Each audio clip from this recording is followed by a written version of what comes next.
right, man. We back here. Footballville. Me, my man Frank from the crib. This is about to be different than how shows usually are. So this man is like this is gonna sound like Mel Kiper. This man holds information in his head and regurgitates it. It's kind of unbelievable to me because I can't remember who the running back is from the first quarter to the fourth quarter sometimes. And he gets to talk about third string running backs, second string running backs. We got Frank here, man, the crib, man. What's going on, bro? I much appreciate you having me on, man. Yeah, I've been trying to get you on here for like a month now, bro. You've been stunning me, man. You've been making history. The first white dude ever to come Canevilles, fool. 2020, we're making big moves here. Yeah, so listen, man, tell the people where they can find you at. You jumped on the scene like what, maybe like 2 years ago, maybe? It was about a year and a half, June of last year. I was coaching for 6 years throughout Broward County. And yeah, I mean, you can find me at the Crib South FLA on Twitter, the Crib Media on Instagram. You can find our website on either one of those outlets. Find a bunch of information. We do rankings, power rankings for all the South Florida teams. We try to put out watch lists for the all-crib team at the end of the year, things like that. So what was your whole purpose of starting? Because I know how Footballville started. It started like, it's a dark story where I started, but I had need to put my energy in something, and then I started recording games. How did you start it? What did you? So I mean, I was coaching high school football, and I was the DC at Coral Springs. Things just didn't work out there heading out of the spring, and I got a great job as a consultant for a healthcare solutions company. So I didn't really have the time to coach, but I still had the passion for the game, still had the love for helping the kids. Knew a lot of coaches in the area. So actually a buddy of mine was like, Tuck, you know so much about like all the kids and stuff, like that's your thing. Just start like talking about it. And I was like, all right, let's try it out. Started thinking about some names, and then, you know, the thing that everybody calls South Florida, right, when you talk about here is the crib. And I saw really nobody's kind of implemented that into their platform. And the main audience that we have is the kids. So I wanted to do something that can relate to the kids, but I also knew I had the knowledge and the backing of other coaches throughout South Florida to where I could get those college connections. I could help get these kids into school. So there was two sides to it. I knew I could help a lot of kids doing this. I don't monetize anything. Like part of my platform, make enough money in my job. So I knew that I can help kids in a way that I probably couldn't before. So really listen, that's one of the coolest names we got in media. The logo cool. And then you got Miami just jumped on with the crib thing. And I'm sure that helps the word when it comes to hashtags and things of that nature. So, we were talking, man, at the game the other day, and we were talking about when Miami dropped Tim Burns. Tim Burns, small cornerback. Do you think Tim Burns was good enough to play at Miami? Maybe not early. I don't think he's a guy that would have came in and would have been an instant starter. But you got 5 cornerbacks on the roster right now. Right? Your number one corner is a kid that fits the mold of Tim Burns, to Corey Couch. So is he a kid that probably has to redshirt, put on an extra 20 pounds? Yeah, but you have the off-season weight training program to be able to do that with him. And he's a kid that can enroll early out of Miami Northwestern. And even if you don't think the kid can project to play at the next level for the University of Miami, you have 4 of his teammates committed. Right? That's a feeder school. That's a school that you rely on to save your recruiting classes. You think they wouldn't drop a kid from that school? Like that's. And it's not like he's a kid that's underachieved. He had one bad game against IMG. I didn't even recognize. Everybody had a bad game. Who doesn't have a bad game against IMG? We're talking about I've seen the best go in IMG. I saw Jamari Brooks go in IMG and not do nothing. So, I mean... But, I mean, the kid has double-digit interceptions over the last 2 years, played half a season this year, still showed out against the best of the best. I mean, Palmetto didn't do anything passing-wise besides a few big plays by Mike Jackson. He played Jason Marshall, who's 5 inches taller than him, really tough in coverage. And Jason Marshall, if we really want to be honest about it, is a 4-star receiver. So, I mean, the kid has the talent to be able to play at the next level. He's done things the right way. He's not a grade casualty. He's a great kid. Everybody who talks about him raves about him. So, I mean, I what do you think happened? You didn't tell on it? I don't have any intel on it. I mean, for everything I've heard, it was more of it was a small corner and they were looking at bigger kids. Mm-hmm. You look at they offered 2 kids out of like Georgia and other places like Right. that are 6'1", 6'2", but nobody even knows their name. Right. It may be some other issues, but for them, he was the first one to sign. Right. He was the first one to sign, jump on board. He was the first one to jump on board to sign. Commit. Well, he was the first one to commit, sign, whatever. He was the first one to commit, jump on board. Then 4 others signed. Now Miami is looking at a situation where it's like, boy, we gonna drop because I checked on him a couple times. Hey man, y'all good with Tim? He ain't grow since he been in high school, but he balling. Yeah, he's straight. He's solid. We good. And then boom, they drop him for what reason? But it's a business, dog. And we talked about this. You can't drop him before you get Cam and Melo, and you drop him in a point where those guys that signed, you know what I'm saying? You got a chance to keep them but is it bad business? I think it's bad business, especially for you to do that to Northwestern. Unless it's something that's going to come out in the future and we just be like, oh, well, they had to drop him. You know what I'm saying? Yeah, but I mean, if you look at reasons to drop somebody, I mean, you bring in Avonte Williams, and you knew there was previous issues there with him, Right. and he's an undersized safety. I mean, he's not James Williams, Nope. right? I mean, he was just a big name that they were able to steal from the Gators. Right. But Avonte Williams, I guess, I'm just saying that there was other issues there. he was a 5-star, wasn't he? Tim's a no name in recruiting. I mean, if it's not coronavirus 2020, West Virginia's on him. You know, all those schools that come down here, Louisville, are probably on him if there's no coronavirus. He's a Power 5 kid. Yeah. I think the truth will eventually come out. I think the I truth will hope so. eventually come out. What really happened, because I know they had to think long and strong on that one, because it is risky. You don't have any cornerbacks in the class, and you drop one. Logically thinking, the bottom had to fall out, or something had to happen. I think Logically thinking, you know what I'm saying? I think my biggest issue with it though is that they didn't come forward and drop in the right way. You just stopped talking to them. Well, that's how schools drop people. But I'm saying, like, I get it. It's a business, right? That's how they drop them. But the way I do business, I'm straightforward about everything that I do. We had a whole segment about that. Yeah, so- about how colleges drop kids, and it gets reported that the kid decommits, and it's like, well, the school stopped taking his calls, and it's shady. It's a shady thing, and we had a whole segment about that last time. He's a neighborhood. You don't do that to neighborhood kids, though. You don't do that to Local neighborhood kids, right, from your feeder schools and stuff like You that. don't do that. Of that nature. All right, so man, listen. Just talk to me about some kids, man, that you know coming up that nobody ever talks about. I know you got 100 of them in your head, man. Give me 3 of them, man. Well, in the Give me 3 of 20, them. I mean, just in the 21 class, because there are a few kids that I'd love to just talk about, because over the past couple years of covering this, I mean, Jack O'Keefe has been one of the most impressive linebackers. Who? Jack O'Keefe from Cardinal Gibbons High School, Okay. linebacker.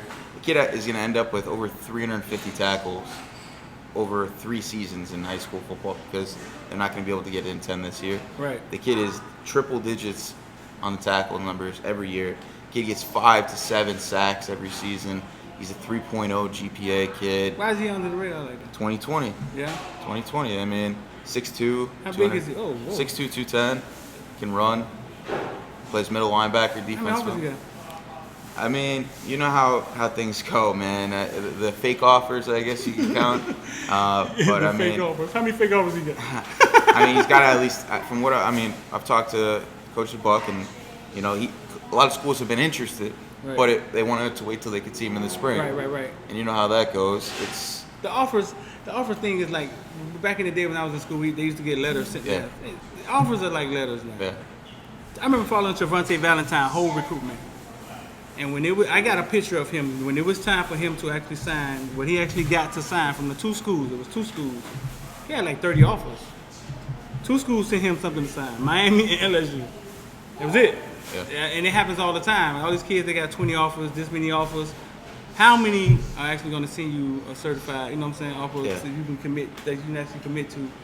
But they like wearing it like a badge of honor, man. It's dangerous because so many of them end up not really having an offer. Yeah. All right, so who the other two kids? I mean, there's a kid in the 2023 class that I think everybody really doesn't talk about. You got the Seth Irvins in the 2023 class. They talk about a running back, Mark Fletcher. But Jamari Ford at Booker T. Washington is a kid who is electric.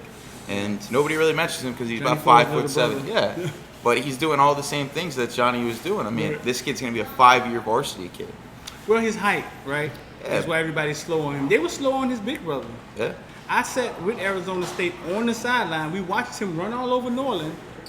And they told me, like, basically, like, we can't take him. Like, if I take him back to my coach, right, he doesn't make it at running back, we can't put him at nothing else.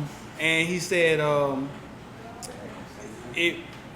so basically, he said out of his mouth, he can get me fired. We're watching him run all over Norland, and because of his size, so his brother's probably going to have the same fight. I knew whoever took him, he was going to ball. You know what I'm saying? Right, just like Jamari Ford. You know he's a straight football player. If you can do it down here, you can do it anywhere. But no, Jamari Ford, he's 2023, man. It seems like, man. He'll be like Don Chaney. Played in the 8th grade varsity. Yeah. Yes, see, he's been playing varsity. I feel like he was through high school twice. Right. And who's the third one? My third kid, TJ Hudgens out of Killian. I mean, Tulane commit. I mean, this kid is 6'3", 175 pounds. Why is that? Yeah, runs like a deer. Right. Took Northwestern for 150. Right. Why is he only going to Tulane? Why? That kid, he hits every single checkbox. I mean, he plays for a prestigious program in Miami-Dade County. He plays against elite competition. For what reason is that kid not even being recruited by the FSUs of the world? You don't have anybody on your team. Everybody's walking out the door. Why do you think? I don't know. I mean, I speak to a lot of these college coaches, and I mention a lot of kids. Like Wesley, I'm not going to say the name of the school, but they said that Wesley Besant was just the guy that they're recruiting right now. I was like, what film are you watching to where Wesley Besant is just the guy that you're recruiting? Where? What are you watching on tape to where you're evaluating that kid and you're saying he's not the number one linebacker on our board. He's the number one linebacker in the country. What are you looking at to where that's not something that is a target for you? So now that you talk to college, so that's your three kids, right? So you talk to college coaches all the time, right? I talk to them too. There's a disconnect between recruiting and actually evaluating what's really going on.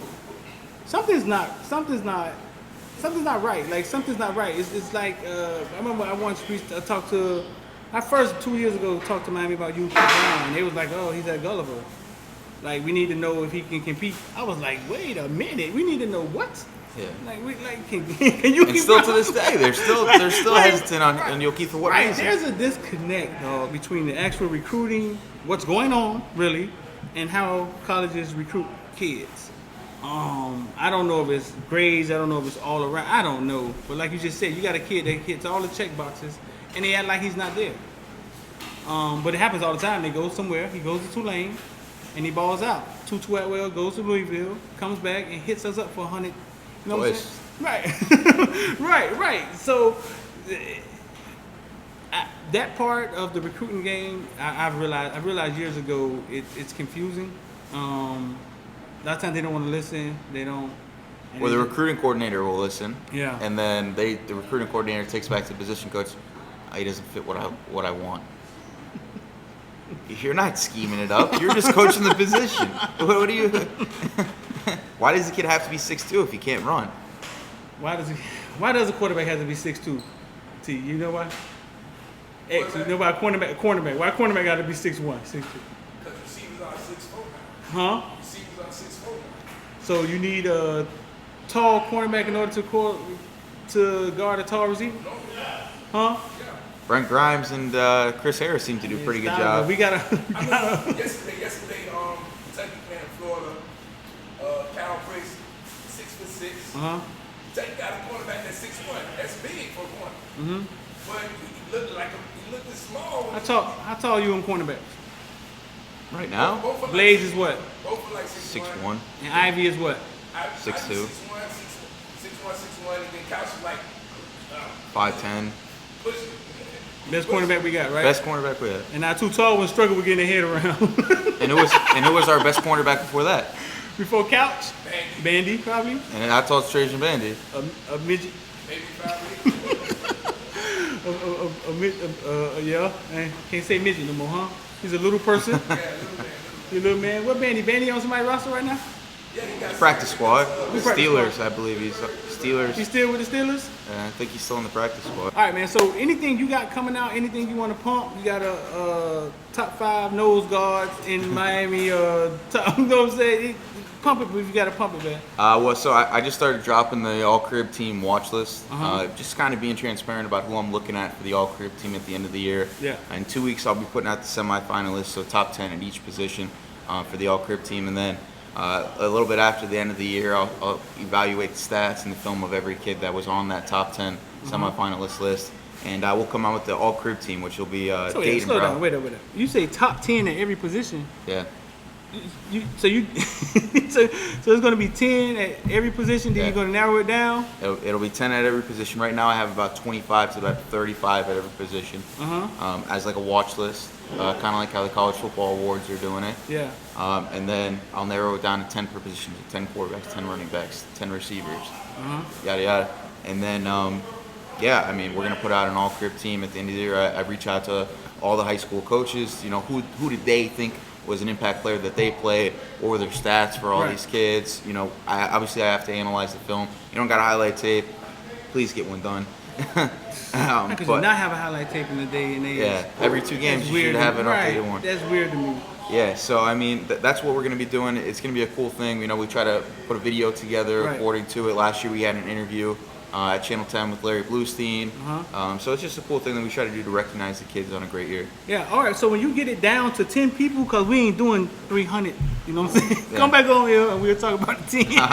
Whenever you get it down Gotcha. to the final ones, man. But that's a lot of work, bro. That's why your dog's swallowing grapes and stuff, man. Bro, that's a lot of work. Yeah, it's definitely a lot of work, but it's worth it, man, because I've had coaches reach out, like when I did the top 10 rankings in the offseason, and I'm looking forward to seeing who you put on the list. You know, college coaches are asking who's on the list, who are your top 10 guys, because they recruit from those. It's easier for them to just look at that instead of don't listen. Yeah, because on 24/7, yeah, they don't listen like that. But like 24/7, for example, there's so many guys that they don't really want to take the time to go through all The that. whole list? Yeah, and so if we can break it down as local guys too, these are the best guys right now. It's a little bit easier for them. So it's a resource for us to just kind of see who's out there, and then for the college coaches to see who's out there as well. Right. So no, man, this is your second year doing that? It's the second year, yeah. How did it do last year? I did pretty well. I mean, I think it was like 50,000 engagements or something like that, so not bad. But I mean, we've more than doubled our followers in the past year, I guess you could say. So hopefully with more than that. So listen, last thing, University of Miami got to commit Jamal Johnson plays for Chaminade. Yeah. And we were at Samar Stewart's game the other night. He was once the #1 defense in the nation at some point in time. You think really highly of Jamal Johnson. We're not gonna really get into it, but you think really high of Jamal Johnson, right? Yeah. You would take him over a lot of defense ends. Take him over anybody in the 22 class. Talk to me. Tell me what it is. I mean, personally, I think he's shown that he's the best defensive end in the 22 class, and arguably a top 3 defensive end in all of South Florida. You know, behind the Dallas Turners of the world. Right. But he's not being recruited because he's 6'2". Right. So, in my opinion, I think that's a huge mark on the recruiting coordinators and these college coaches, because Jamal Johnson should be an Alabama kid. He should be an LSU, Clemson. Because he's 6'2". Yeah. They don't. If he played 10 games this year, he has 20 sacks. Right. He's the best player on Chaminade's defense, and you talk about Division I kids all over a defense. That group's a JUCO team. So I mean, no, you said that Edison wasn't going to score the other night before the game, and they did not. They got close maybe once or twice. Yeah, and then Dylan Reed came on 4th down and blew it up pretty easy. Right. You said. So 6'2" defensive end. Miami. How tall is Roche? Quinny Roche. How tall is Quinny Roche? They say 6'3". They say 6'3". Huh? So they're gonna put Jamal Johnson at the same. He fits the role perfectly. Yeah. Yeah, but I mean, you look at mean, we talk about the Shamar Stewarts of the world. We talk about Kenyatta, who's great, right, Yeah. for him. But if you ask the coaches, the best player on They'll tell you on the team is Jamal. Yeah. I mean, so he has all the intangibles. He plays with heart. He's a good kid. Great kid. We had him here. Yeah, he's not a grade casualty by Yeah. any means. He's putting up he's producing on a consistent basis. His film matches the production. Right. I get you want to take the 6'6", 245-pound kid who runs like a deer, Yeah. or you want to take the 6'4" kid that is going to fill out to 275 pounds of muscle. Yeah. But at some point, you got to stop taking kids that you think are going to be projects, and take the kids that are already doing what he's supposed to be doing. I think colleges look at it like this. They look at it like, if we get him here, same thing they said about Johnny Ford. If we get him here and we can't put him at defensive end, what could we switch him to? And the bigger kid, I think sometimes they feel that they can interchange him interchange him to different places. Because just straight talent, they're not doing it off just straight talent, bro. It's not that. Somebody to question you, Keith Brown, is weird to me. Like, that is weird to me, but so it's not straight talent. So it has to be something else involved. And like I said, the bigger kid, we can put him, maybe if he don't work out here, we can put him here. But how many of those kids are you taking at defensive end and be like, hey, if we can't put them here, they're going to work out at defensive tackle? How many of them actually work out at defensive tackle? That's the question you got to ask yourself. They took Sam Brooks, right, from defensive end, put him at middle linebacker. Yeah, but Why didn't they keep him at? Yeah, I mean, and I don't think he wanted to be there, to be honest with you. And he was an undersized kid that they took. Yeah. So, I mean, it's like they take kids that are undersized and then they don't. And not just Miami, but a lot of schools do it, right? But here's another example for a kid that should be way more recruited than he is. Tyler Gaskin at Deerfield Beach High School. The kid has allowed 1 touchdown over the last 2 years. He's got production against big time. If you look at his highlight, he literally put a highlight tape together against 4-star kids, strictly 4-star kids, in press coverage. Right. He goes to the rivals camp, right? He goes against Troy Stellato, Braylon Brown, Jalen Brown. I don't think Richard was there, but kids like that. Right. Troy Stellato's going to Clemson. Jalen Brown's going to go wherever he wants. Braylon Brown is going to Ole Miss. Right. So those are all Power 5 kids. Why is he going to Navy? Why is he going to Navy? Navy, right? And that was the only school really recruiting him, other than South Dakota State and Yale, Harvard. I don't know. He's a 4.0 kid. He can run. Like, I mean, do these college coaches just look at rivals and hope for them to update heights? I mean, is that what we're doing here? They do a lot of things that surprise me. Like, look at kids' Twitter. Kid talking crazy about the school on Twitter. They take it personal. Yeah. And I was like, what? Like, we're grown men. Like, are y'all serious? But they take it personal. I mean, so, like I said, there's a disconnect. It's not seamless. There's a disconnect between the way they recruit and what's really going on. One thing we should do is follow some of these kids, man. We should create a list. T, you talk about something like this. Create a list of all the kids, and we follow them ones who didn't get recruited and see what they do in college. Kind of like a QB1, but for kids that just didn't go big time. And you just follow them and be like, listen, we said this kid was going to be. I knew Tutu Atwell was going to be what he was. Yeah. It was at every camp we go to, he could never win the fastest man at the camp because he was running against Schwartz and Campbell, but he would always win something, a shoulder run, something of that nature. He's a physical freak when it comes to athleticism. He hates to lift weights. He don't really lift weights, but physically, like speed and quickness, I knew he was going to be successful. Why can't colleges this is what they do full time? How could they not see that? And that's the weird thing. That's weird to me. 1,000-yard running back. Could have been a 1,000-yard receiver if he was at Central the whole year last year. Right. Number 1 cornerback. Kick returner. Same thing with Vincent Davis. I think Vincent Davis, whoever pick him up, is going to get a treat. The same like they do with Tutu Atwell. Some of these kids have things you can't teach, like Elijah Moore. He was not a blazer. They tried to say he was a 7-on-7 wide receiver, and he has something that you can't teach. Route running in a small. This is what his quarterback explained it to me. Who was at Gold Feet one day. He said Elijah Moore does a lot in a small space, and that's what makes him really good. He didn't say he was fast. He didn't say he was quick. It's something that he has. Yeah. Now he leads the SEC. He goes from pissing and getting his team a penalty and losing the game to leading the SEC and receiving. And you can't come across a story that's crazier than that. You know what I'm saying? Yeah. You know, Washington, he was like, yeah, big too, man. Davy Broncos, he was a superstar. Then he plays at Western, 1,200-yard receiver. And then goes to St. Thomas, doesn't right. put up big numbers. And see, but a lot of times that's the school. I saw Jerry Jeudy not catch passes in high school games because their offense wasn't. St. Thomas struggles on offense for some reason, which is the weirdest thing to me in the world. Well, they used to run a pro style scheme that made it difficult for the receivers to ball out. Right. But Daniel Carter was up like Broward Player of the Year. Mike Epstein was Broward Player of the Year. Right. You know, the running backs are always right. the core of the offense. So. Right. So when it comes to like kids not producing, sometimes it's not the kid. I would go to Deerfield games knowing that Jerry Jeudy wasn't gonna get off, just because their offense just wasn't productive. Yeah. But I knew who Jerry Jeudy was. I knew who he was. I knew he was gonna go to Alabama and tear it up. So yeah, man. That's that. So anything else you wanna get out here, man? Before we get out? No, I mean just watch out for the all-career team at the end of the year and keep following this guy. He knows his stuff. And yeah, just that. Nah, I just make people laugh, man. You know your stuff, man. I just make people laugh, man. You know your stuff, man. Listen, man, we want to have you on here a little more, man. So we're gonna figure out a way to make it work together. I appreciate it. I'll try to get here on time. All right, man. All right. Hey, that's the Crib, man. Go follow them. Tell people where to follow that you'll get. On Twitter, we're at the Crib South FLA, and then we're on Instagram at the Crib Media. So you can just find us at those two spots. Website's on there. Just check us out. All right, man. We out. It's gonna take 3 motherfucking days, and that's what